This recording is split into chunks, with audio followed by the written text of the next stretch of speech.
as smooth as when I was.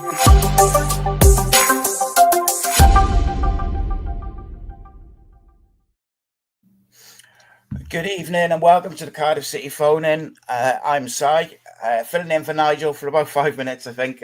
Nigel's train was delayed and then he had a few technical issues, so we're just waiting for him to join us and then I'll be leaving you. But as always, we've got an all-new and exciting panel to discuss all things Cardiff City. First of all, joined by Steve Thomas. Welcome, Steve. How are you? Thank you, Si. I'm fine, thanks. Hope you're all good. Good evening, everyone. Indeed, all good, mate. Dave Sugarman as well. Welcome back, mate. How are you? Thanks, I'm fine, thanks. And, of course, in the corner, last but certainly not least, Peter Bradbury. How are you, mate? I'm all right, Si. How are you, mate? Yeah, good. As always, it's never boring. It's never quiet supporting Cardiff City. There is always something to talk about. And even if it was just the game, there was plenty of moments from that game to talk about. But there's been some other things as well. Let's start with the game. Steve, what did you make of the performance at Coventry? Obviously, we needed a bit of a response to the last few games. So did you think we got it? I thought it was a very good performance. A number of players put in their best performance of the season, I think. I thought that Robertson was absolutely outstanding, the player that we thought we were going to get at the start of the season, man of the match for me. Unlike previous games, I've come away disappointed. I mean, I went to Sheffield Wednesday the previous week, happy to come away with a draw from there. I genuinely couldn't see Coventry scoring a second goal on Saturday. I wasn't checking my watch every 30 seconds as I usually do. And it seemed to me that, jury seems to be out on whether it's a penalty or not, but it seemed harsh, particularly compared to the penalties we got away with at Luton. But I thought it was very, very, very encouraging performance. They certainly got a reaction. Yeah, I thought it was generally an all-round good performance, to be honest with you. Dave, who stood out for you? Like, who do you think sort of really improved from recent weeks? Yeah, well, Robertson, obviously, from the bits I saw, because I wasn't at the game, so I've only really seen the highlights and the various bits and pieces, but Robertson clearly had a good game. But Méïté, surprisingly... I still got nothing. Méïté, surprisingly, had his... had one of his better performances in a City shirt by the sound of the reports. It looked to be a decent all-round performance, but you got to put these things in perspective. Coventry are no world beaters; they're 16th. So I mean, it's not as if we've gone away to one of the promotion challenges and given them a real good go. But it was definitely an improvement on the last few games by the look of it. Yeah, I thought generally all the players were pretty good. I thought actually it was probably Méïté's best performance all round in a City shirt. Not perfect, but I thought it was a lot better. Even Perry NG makes a mistake for the goal, Peter, but I thought after that he was pretty good, and I thought it was a big improvement. And we just looked generally like we had a bit more of intensity about us, I thought it was a really, really good performance. I went there. I went to Coventry. I bumped into Steve in the concourse for all of 5 seconds, but I was not holding out much hope. And my son and I were saying if they beat us 3-0, we'd just try and enjoy the day. But I genuinely thought we were good value for taking all 3 points. I agree with everything Stephen Davis said, but I Siopis. I thought Siopis was absolutely magnificent in the second half, and he broke everything up. And he didn't do what he's done all season. Really, he broke it up and played it to a City player. I thought he was very, very good. It's just disappointing that when we take the lead away from home in the last few weeks, we don't have the wherewithal to keep it tight for 5 or 10 minutes after we've scored. And we've got to learn to do that. But I'm nitpicking. I really enjoyed our performance on Saturday and felt that we were hard done by for the 3 points by a fussy referee. And, I'm sure we'll debate the penalty, but I take the penalty aside. About Méïté, I thought he really, really managed to lose control of a game where there was an tackle that flew in. Really fussy, really poor official. But having said that, you've got to be able to see games out. And again, whether we like it or not, in that last 10 minutes, we weren't able to get over the line. But if they play like that, it will come away from home. And I left the ground a lot more optimistic about where we'll finish this season than I did entering the ground. So really pleasing performance, Si. Yeah, it's an interesting one with Psyop. I think I have this debate a lot on the channel with sort of commenters and stuff. I do feel like he's been made a bit of a scapegoat, maybe because he was definitely Errol Bullett's guy. I don't think he's been quite as bad as people have made out, but also what he's done bad has been, quite an issue, I guess, giving the ball away in certain areas. But it was almost like the tail of his season on Saturday, because I thought he was really poor in the first half, and then the second half, like you just said, I thought he was everything which you want from him: energy, holding the central space, covering other players, and allows Robertson to go and do what he does. Steve, on that, Alex Robertson, to me, 21 or whatever, he's a special player. And I said last night that we should all enjoy watching him in a Cardiff City shirt while we can, because I've got a feeling he might be one that doesn't hang around for many, many years, No, I agree entirely, Si. He's promised a lot.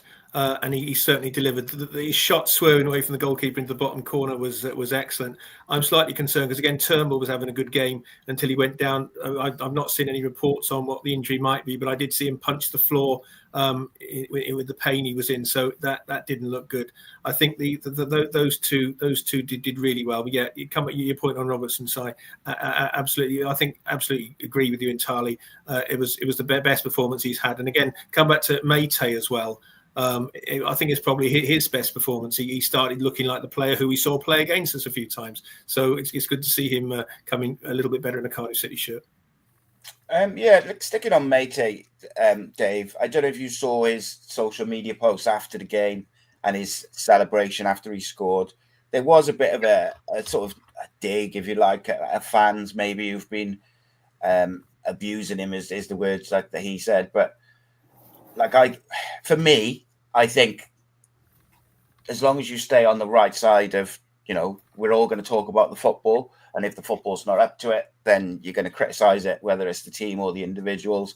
And obviously there's a line. And I'm very sort of, with all the people on my channel, we always say, you don't need to get into it's not about the personal individuals. It's about the football and the performances and stuff. Did you think that helps or hinders him in terms of going forward? Because I almost feel like he's made himself more of a target now than he was before that. It depends, because the thing is, I'm not on Twitter or X or whatever they call it these days, so I really don't like that platform, and I don't like the way it operates and the way people operate on it. So I haven't really seen what he's being subjected to on there. But by the same token, I mean, he scored 3 goals in 52 appearances for the City, and he hasn't achieved anything like what we hoped he would achieve when he came to the club. And the thing that I find always interesting about Méïté is that people this season have tended to lump him into the same category as Kanga, and I thought that's been really unfair, because I don't think that's accurate. Méïté, for me, puts a shift in every time he comes on the field. He really tries to put himself about and get stuck in. And to me, he often looks a frustrated character in that things aren't working out for him as they did previously prior to his injury. He just doesn't seem to be the same player. So I can understand his frustrations in a way, because I never see a lack of effort from him. But by the same token, the money these players are paid, the fact that he's only managed 3 goals, and he's missed some absolute sitters since he's joined the club. I don't think he's really in a position to start crowing when he scores his 3rd goal in his 52nd appearance or whatever it is. He still hasn't scored at the during a home game, I think. But it's social media. This is the difficulty. Who knows what people have said what to him and how frustrated. I'm sure we'd all get frustrated if we're getting subjected to genuine personal abuse on our personal streams or whatever. So But for my money, he should have just bitten the bullet and got on with it, really. Yeah, I mean, look, what I can say just from my own personal experience is, I got a couple of YouTube channels and do be on other people's podcasts as well, is quite often I'll have, 15, 20 nice comments, and then you'll have one that criticizes you or says something personal or whatever it may be. That's always the one you'll focus on. And I can only imagine the type of things that are said to him and other footballers. I imagine he's not the only one. And it's, they're human beings. And I think that was one of the points he made, is like, he's a human being at the end of the day. And, he's going to have feelings towards it and whatnot. However, yeah, I tend to agree with the majority of people. His performances probably haven't been good enough in terms of his quality. But I do agree with you that generally his effort levels have been pretty good. Nigel, can you hear us? I can hear you. I'm back in the world. What an afternoon I've had. There we go. So, gentlemen, thank you very much for allowing me to join the conversation. But I'm going to go and enjoy my evening off again. I'll be in the background there, Nigel, to finish up when you're done at 8:00. All right, mate. Cheers. Sorry, all the best. So I haven't heard anything so far. I don't know how far into this. We're debating Coventry at the moment, yeah? Yeah. We're on Yaku Méïté, Nige. And we were just saying that we were debating whether it was fair enough him having a pop at the fans on social media. Yeah. And Dave was basically saying that no one doubts his effort. Yeah. But when you've only scored 3 goals in 52 appearances, you're going to get a bit of stick. So yeah, I think that's interesting though, Pete. You say nobody doubts his effort, but I actually have seen that on the message boards, and people have been categorising him alongside Kanga. And the thing is, for me, Kanga just hasn't been putting the effort in a lot of the time. But I never see that with Méïté. If anything, he overcommits at times and gives away stupid free kicks as a result, which can break up the attack as you're going. But as I say, the social media thing, it's tricky. I thought it was fair enough what he said. He's basically saying that don't make me a scapegoat. I'll always give an effort and a shift, put a shift in for you. I don't think he's that bad a player. I think when he plays out wide, he looks a lot better than he does at front. He is not a striker. And we keep playing him. I mean, this is all because we have not got a decent striker. And Méïté has been asked to fill in for a lot of the time. He's not good enough to play a friend, but I think out wide he does offer something, particularly from the bench. And I thought Saturday out wide he beat his fullback tons of times. He put in some good deliveries. He scored a goal. Yes, it hasn't been what we thought we were getting from Reading. But I totally agree with you, Dave. I think Kanga is one of the worst footballers I've seen assigned at this level. And I think it's really harsh lumping Méïté in that company. And I was ironically, I said to Ashan, my son, when he scored, I'm really pleased for him because he has had a hard time. And he's one of those boys I want to do well, Dave. Do you know what I mean? And he had a very good game, and so did others. And I mean, we got bigger problems at the club than Yaku Méïté, and I'm sure we'll debate them later on. But it was an interesting subplot to what was his best performance in a City shirt, I thought.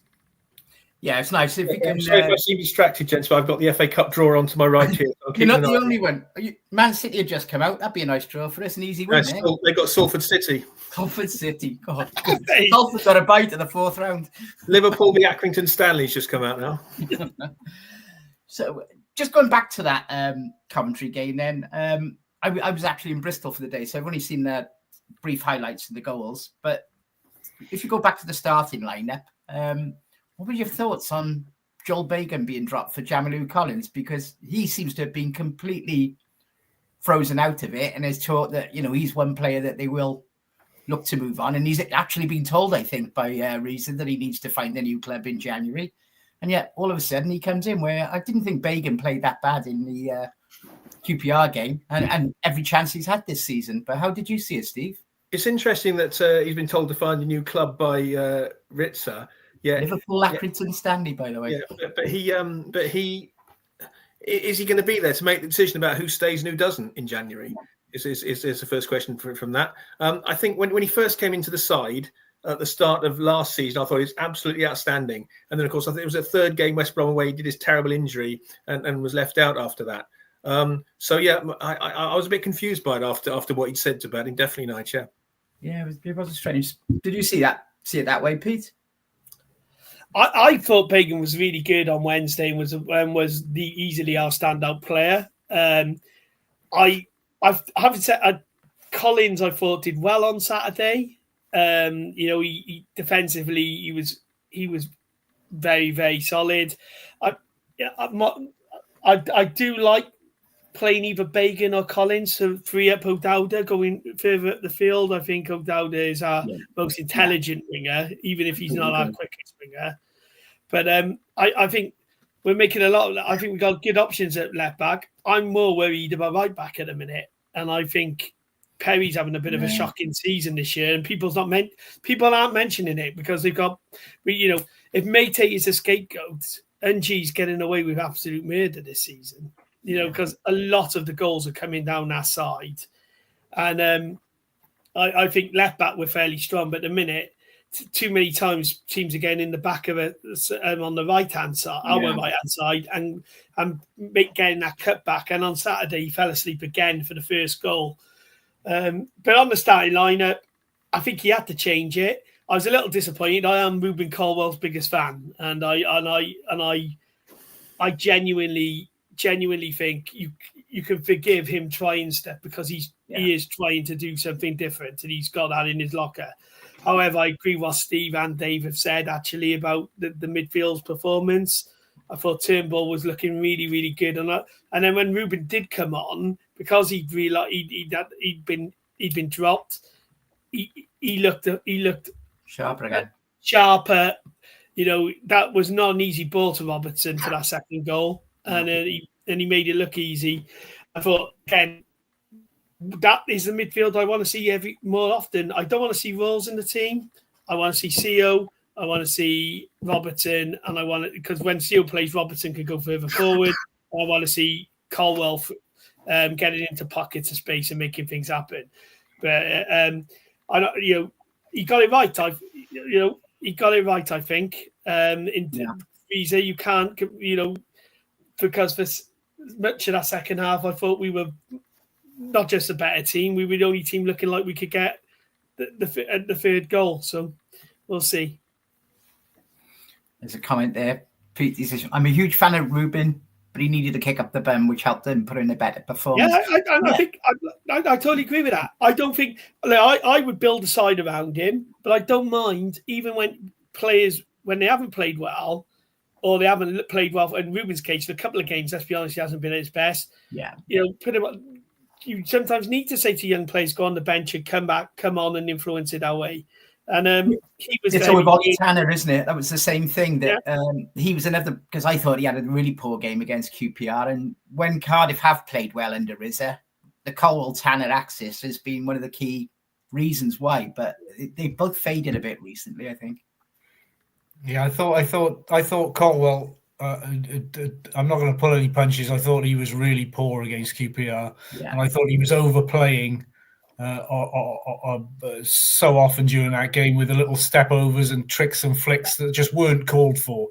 And I thought the decision to actually put him back on the bench was a sensible one, because his was a frustrating performance against QPR. It wasn't the type of game that called for overplaying, showboating, whatever you want to call it. They desperately needed to get the points against the club that was sitting bottom of the table with one win under their belts, and it wasn't the sort of game for that sort of performance. But we know that he does that from time to time. He's far from the finished product. And as Pete said, the ball that he played for Robertson was a really good ball. The sort of thing he should have been doing against QPR, really. A very quick, incisive pass, as opposed to dallying on the ball and trying to beat 3 or 4 players. And But I thought it was the right decision to put him back on the bench, at least for one game. I'd tell you why it was the right decision, Dave, because at Coventry he didn't do any of that. He didn't do any of those flicks. He just played the game in front of him. And he's so much better when he does that. Yeah. And because he can glide past players, I thought he was very good. We're away to Sheffield United in the Cup. Oh. Hooray! Another glamour tie. We're playing them in a couple of weeks, aren't we? So playing twice in a fortnight, maybe. Yeah, which team wants to get knocked out? Like more. Yeah. You can see they'll both put half the first team out, won't they, in that game? It's a relatively short trip for me, and they've just missed out on the big local derby, Leeds against Harrogate. There you go. Listen, all the big Premier clubs, they got very lower division teams, haven't they? Yeah. Notice that. Just going back to Saturday, Steve. Pete's alluded to it. The Coventry first equaliser. Yes. I've only seen the highlights, but yeah, it looked very soft, and NG was in no man's land, wasn't it? And we have seen that a number of times now, where that diagonal ball gets played and he's nowhere to be seen. And there he was again on Saturday, and he was such a good defender. I mean, he's won Player of the Year twice, but he seems to have gone, I don't know what it is. Has he gone complacent? His head's not in it anymore? Is he just a symptom of what's going on down the club in general?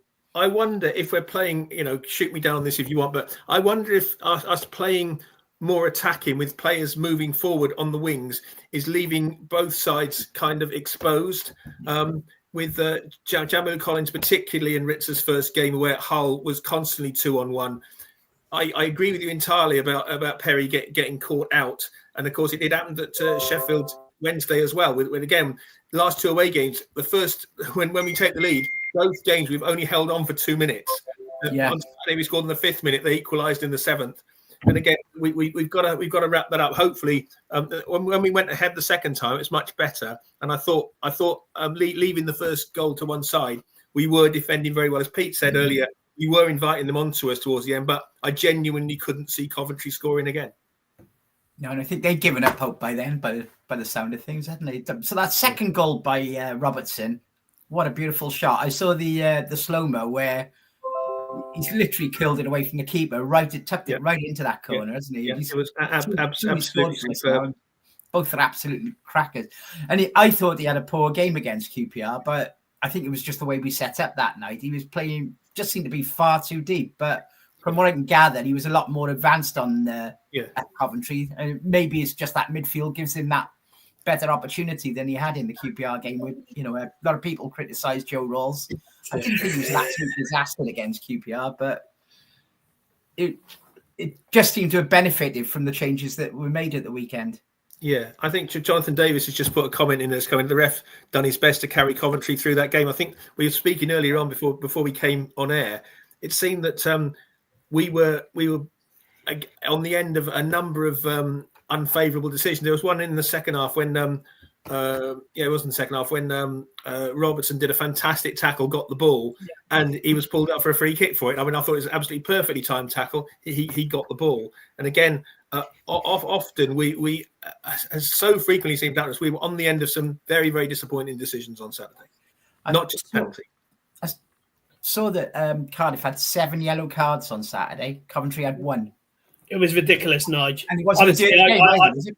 I went to the game, and it's my first away of the season. If we get referees like that everywhere, we got no hope of winning an away game. Take the penalty aside.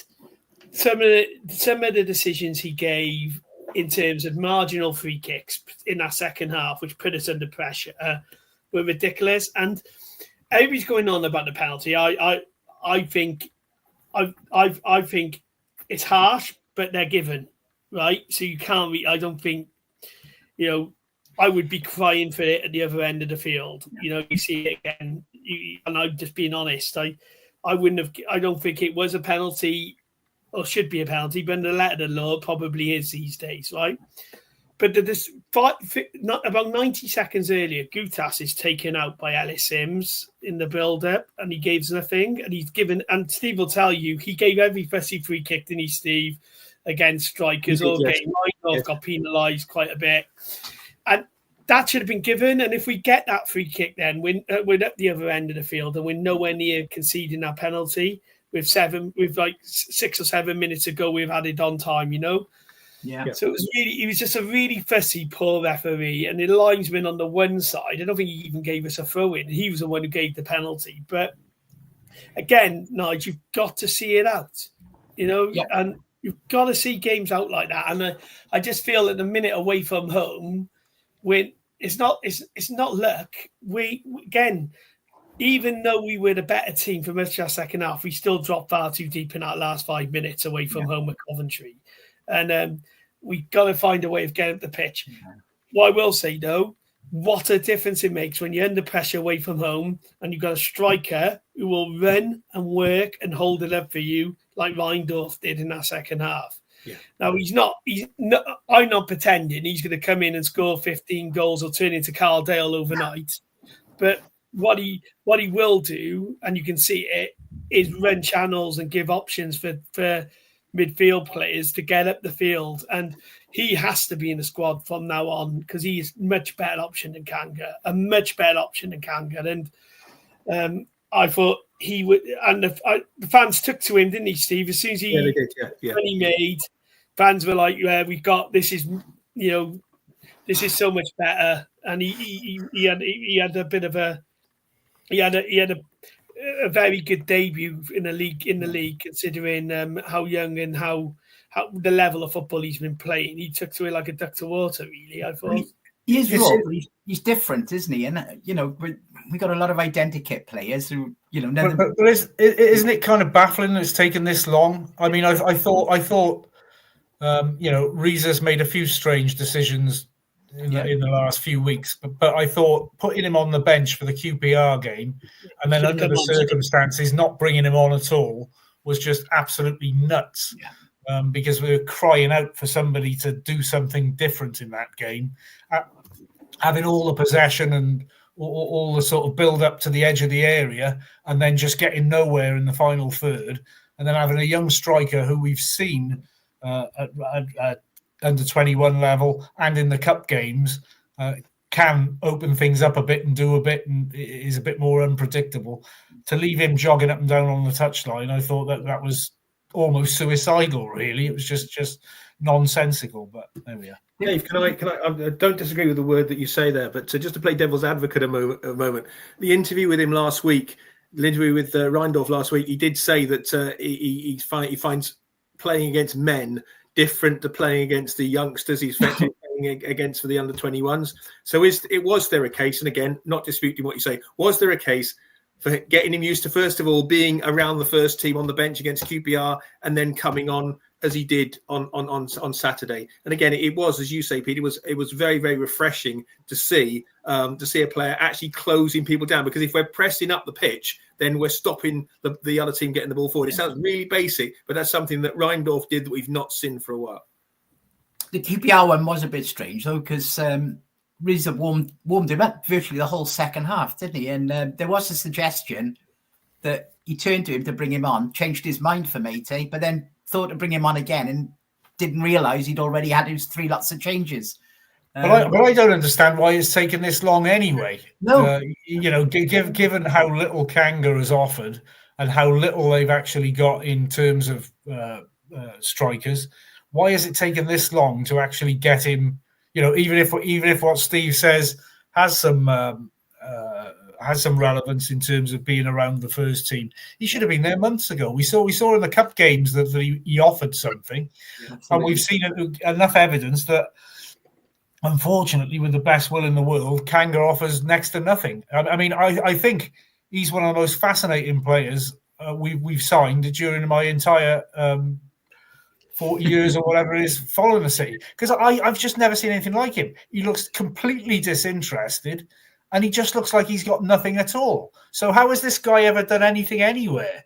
It's just baffling. But what is equally baffling is the coaching setup has kept him in the squad when you've got a kid who actually looks like he's got something about him. And the thing is, unless you give these kids a chance, unless you put them in the team, unless you give them 20 minutes here, half an hour there, you're not going to know if they're up to it or not. And when you look at the average age of some of the squads, like Sunderland is the best example, but there's so many young players of Rheindorf's age in this division who are actually making a mark. And yet here we seem to mess around with them and, we'll put him on the bench and we'll leave him there and we'll look after him. Get him on the field and get him doing something for good. It really frustrates me that, actually, Nigel. I completely agree with Dave. There's no set of fans or no set of people like City fans who literally will find ways to say that players we brought through our own system are ready.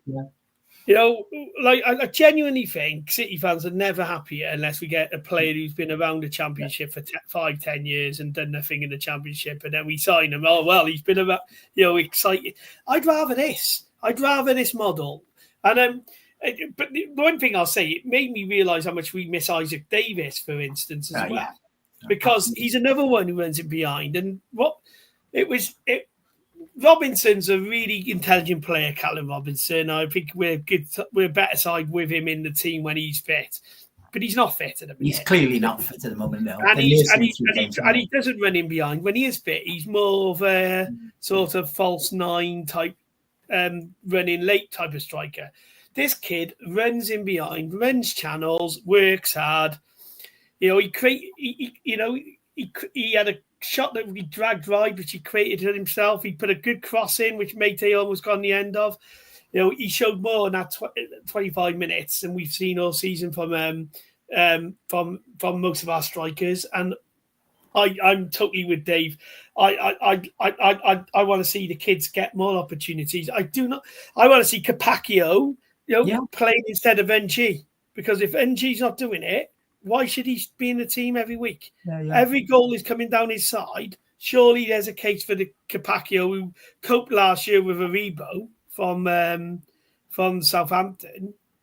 Keane Ashford should be getting more games.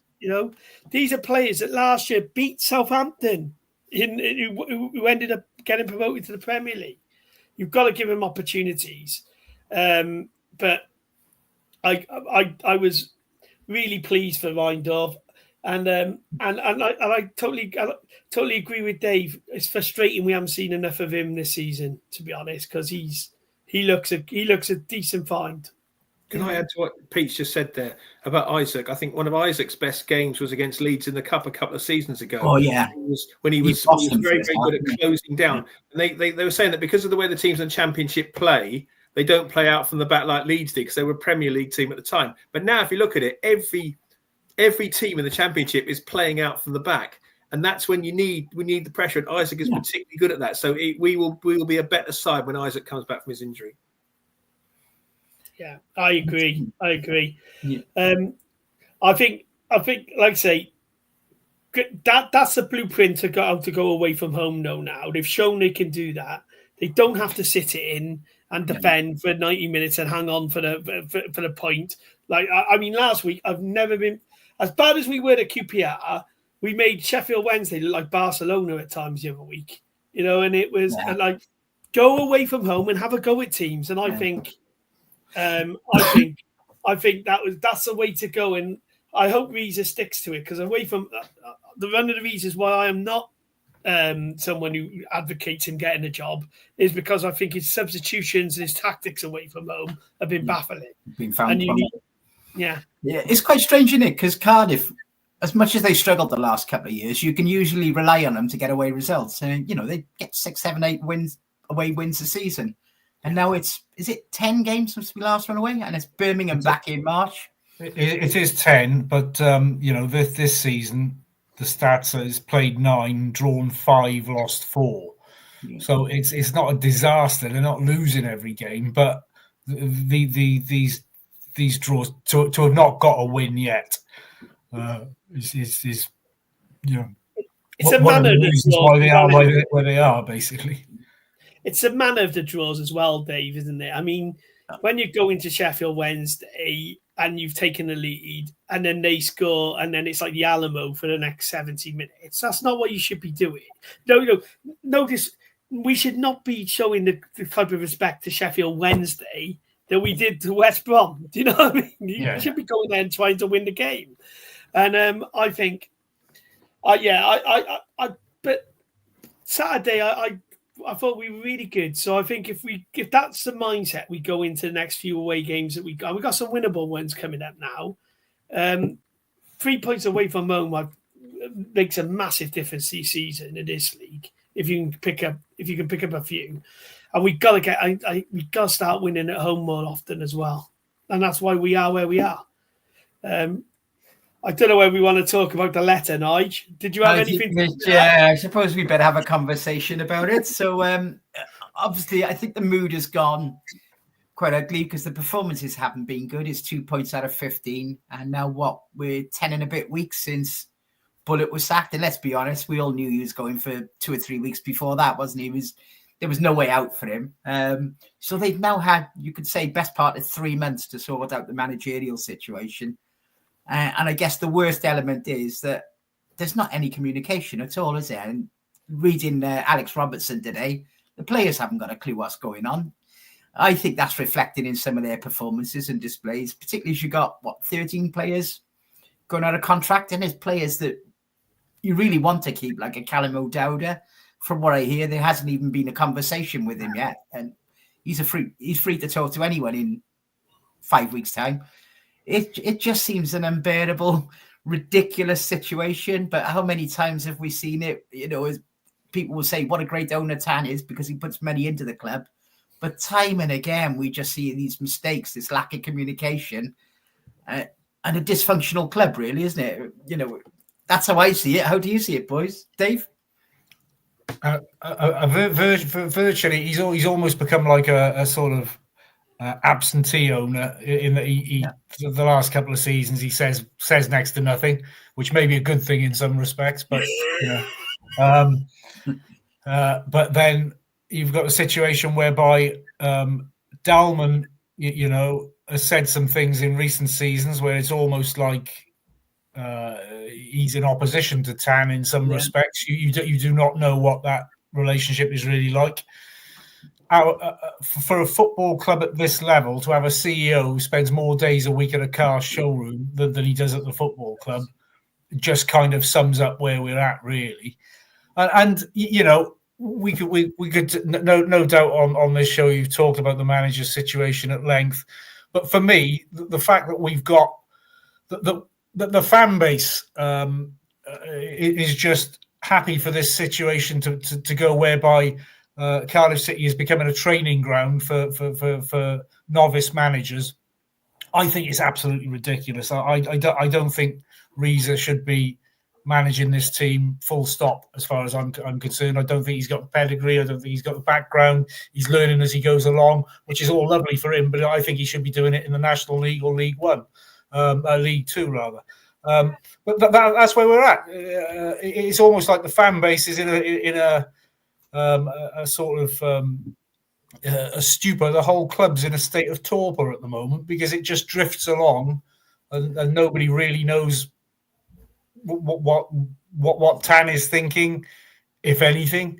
What his communication with the board is in terms of what Dalman's part is this. What the communication. I mean, Rhys, when he came back from his meeting in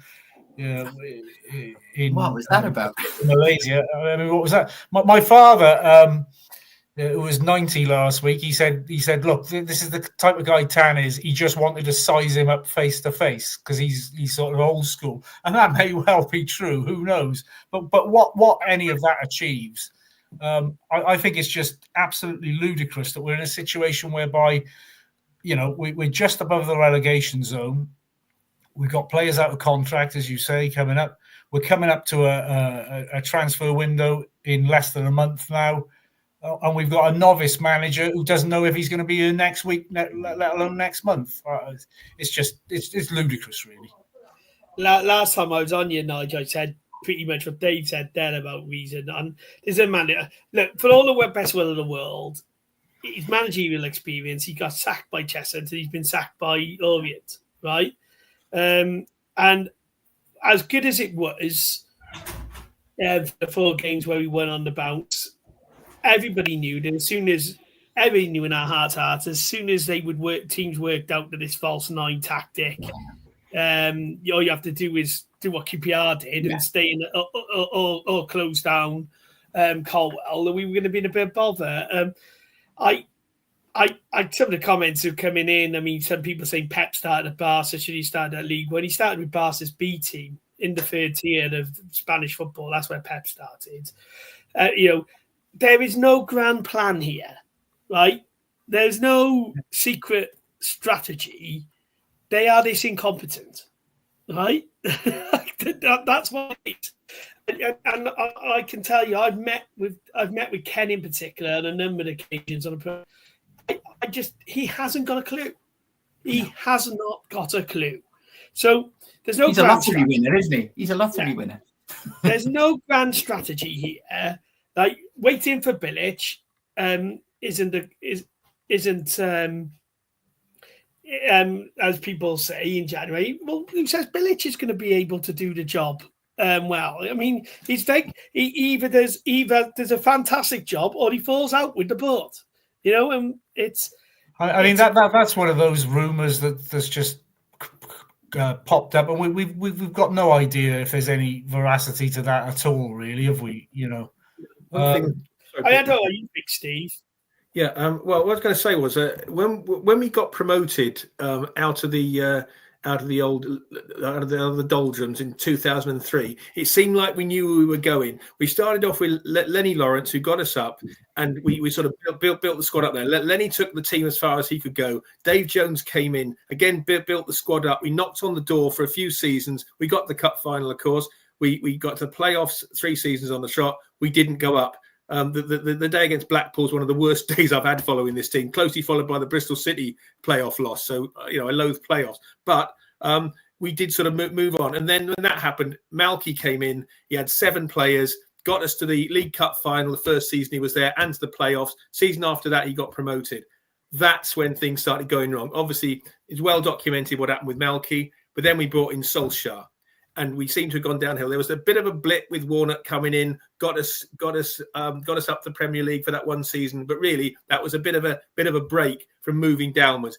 Ever since we came back down, we have had a worse squad every season, I think, and coming up to last season. And until we stop this, until we, as you said, Pete, you hit the nail on the head. We've not got a plan here. Where are we going to be? You look at Ipswich Town. They followed Kieran McKenna. And they got Kieran McKenna in when they could. They had a plan to get themselves out of League One into the Championship, and then perhaps they're overachieved going up to the Premier League, but at least they're there. But there was a definite plan there.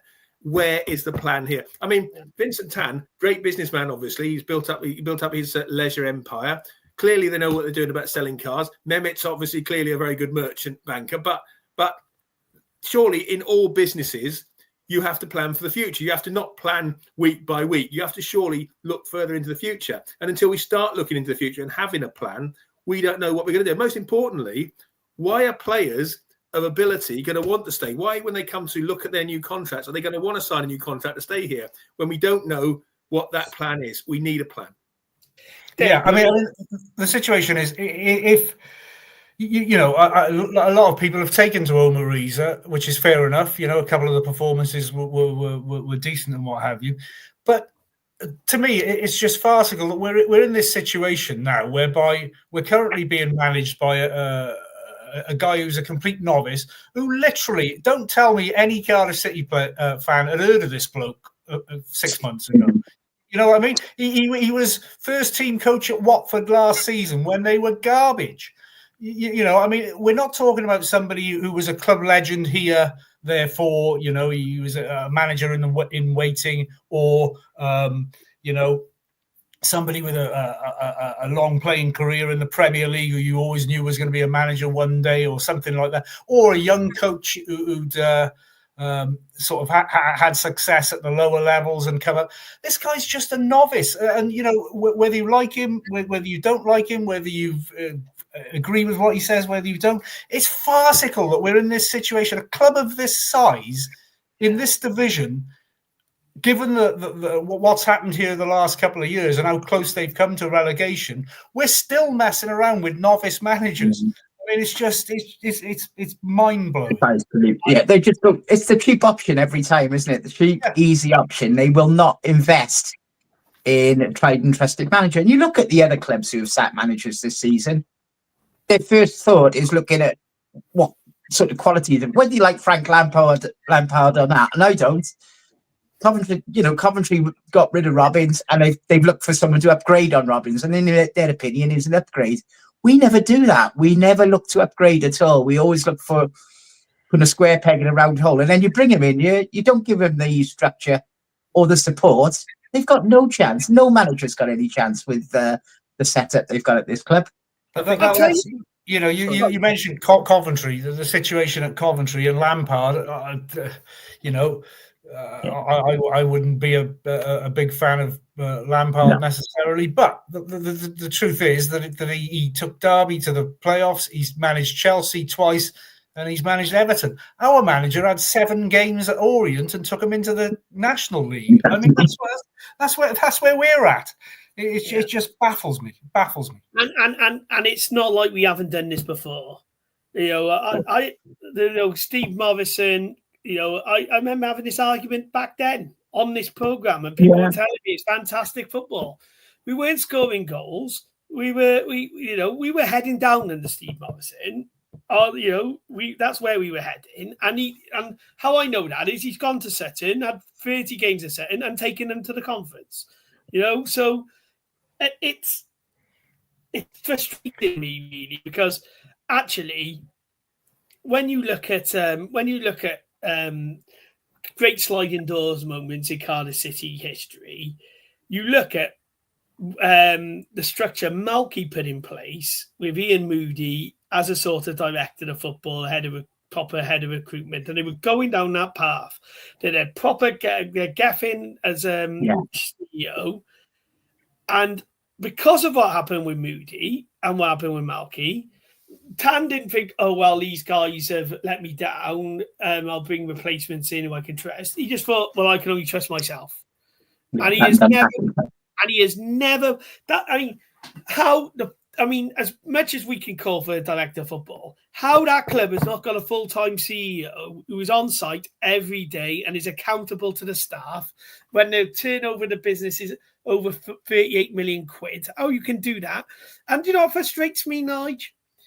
The only communications we've had from the club in recent weeks is asking people to buy half season tickets. Yeah, or go to the centenary dinner or 125 dinner. Yeah, it's almost like you're taking the mick.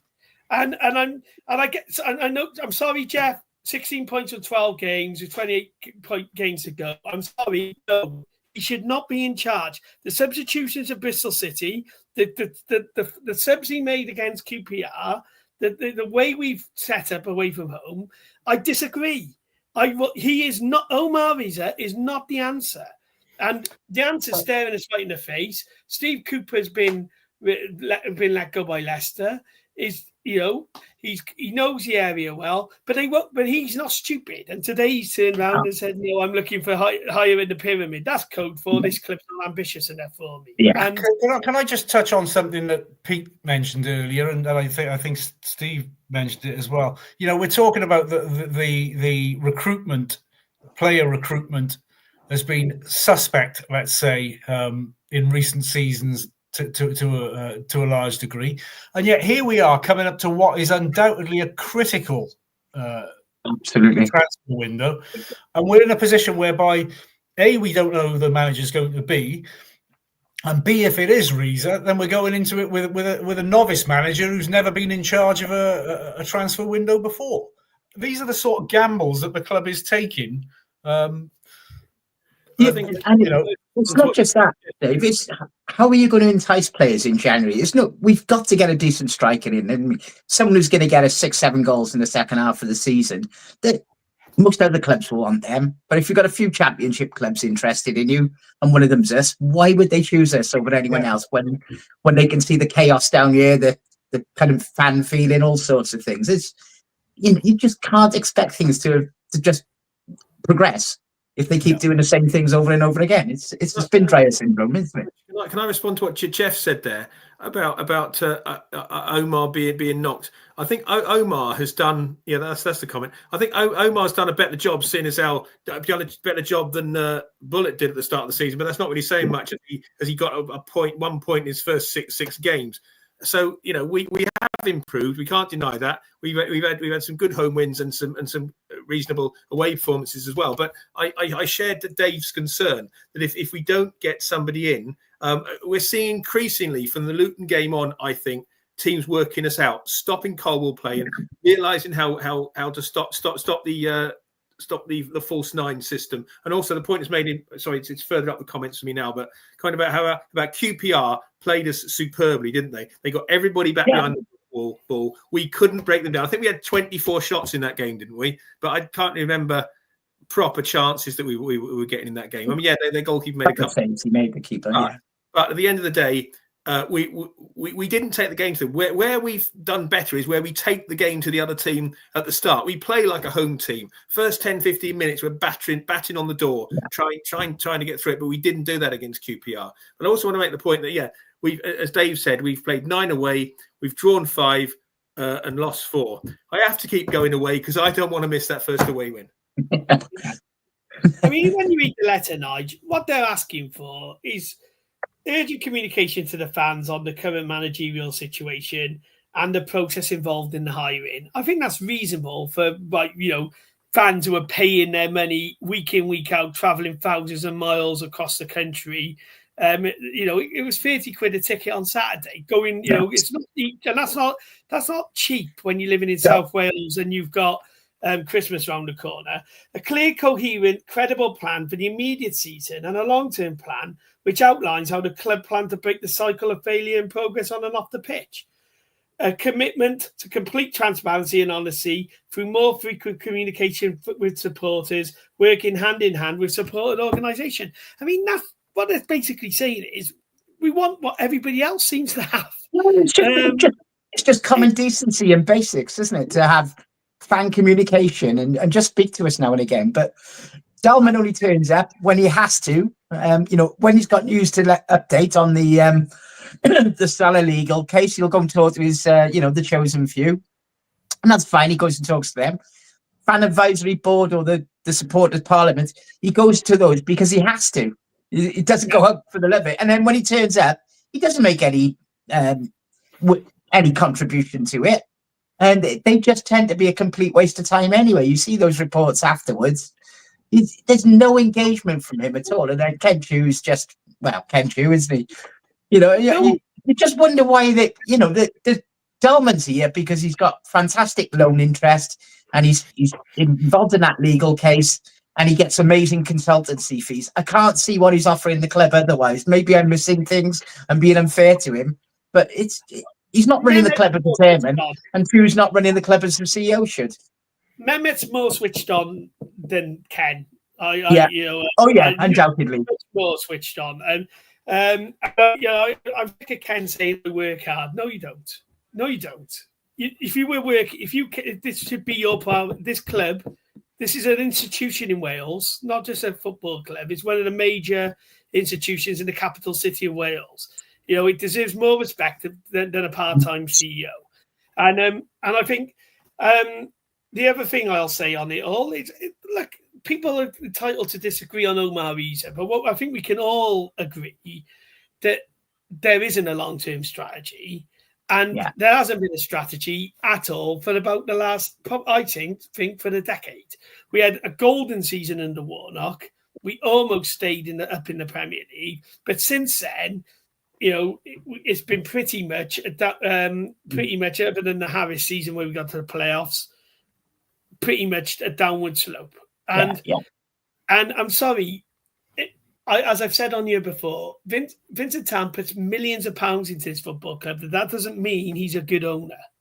No, it just means that strategically we're not getting things right. And there's so much wrong off the pitch, and I do feel sorry for guys who are like Steve Borley and people like that who are in the right place. But I mean, because they're pretty powerless in this, I think, and we're at the will of 3 people who as Davis pointed out, scarcely attend games. And the thing is, that letter, and let me say, they're moaning that they got a letter, right? Back when Sammy Kumar was chairman of this football club, there were protests. There were sit-ins. Yeah, they'd be outside the boardroom. Exactly. And they're getting off lightly compared to how it was back in the 90s. This is what I was going to say, because, we're all passionate about City, aren't we? And, we tend to go no matter what. And, we've seen the thin and even thinner times. But what I'm seeing now is it's the apathy that comes with it, isn't it? Because there's nothing happening at that club. There's nothing to admire about what goes on down there. And people are just voting with their feet now. And once you lose them, you don't get them back easy. Look at it. I think the family stand last week had, 250 people in there? If you haven't got the kids coming down, you've got no future generation. You look around the ground, it's empty by the week. What do you reckon's in there by a game? I would say about 13,000, 14,000, no matter what they say is the actual crowd with the season ticket holders. And people are just not bothering. And even away, we've always had amazing away support. Coventry would have sold out well in advance normally. It used to sell out midweek, didn't it, Coventry away?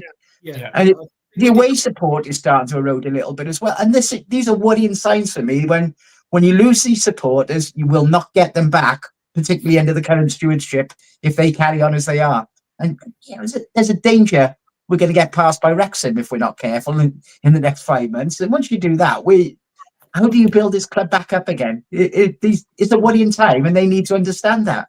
You're right. It comes down to what I said earlier on. We built up the support. When we came up in 2003, we built it up, and we've had the Premier League seasons where people came along and didn't come after that. But we're all hardcore fans. We've been there thin and thinner times, and we could all go through the terrible games we saw in the late 80s and 90s in the lower divisions. So things are not that bad compared to that. However, I am concerned. We've got to. It's like turning an oil tank around, isn't it?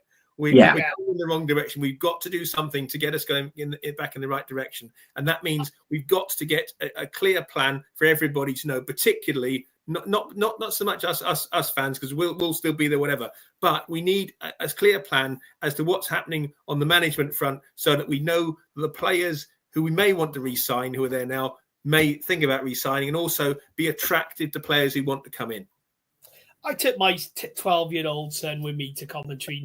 He's me when I was 12 years old. He's obsessed with the club, loves them. And I just want him to experience what I've experienced when things are going right at the football club. Yeah, because it's a better place in the world to be than when City are up there challenging and fighting for things. And, I think he's had it pretty dry in the last 6 years I've been taking him. And I feel sorry for these younger supporters who were going week in, week out. There was a load of kids up at Coventry around 18, 19 years old, and you want them to be experiencing what we had done. That journey under Sam all the way through the leagues is fantastic. Yeah. And I just think we're miles off it. And that's the thing. Somebody put in the comments, it's the apathy. It's not even anger. Once you get apathy, that's more toxic than anger. And I think it's really, really worrying. I hope the board take on board what the letter says. I suspect they will say that the fans are being too harsh on them and that they're working really hard. But I mean, action, lads. We're 21st in the table. And it's the second time in 3 seasons we're in this. I did mention on Twitter last week, people are, going, we've had worse times than this. But what you got to remember, for a lot of these fans, this is the worst we've been in their lifetime, because we haven't been this poor since the end of the last century, really.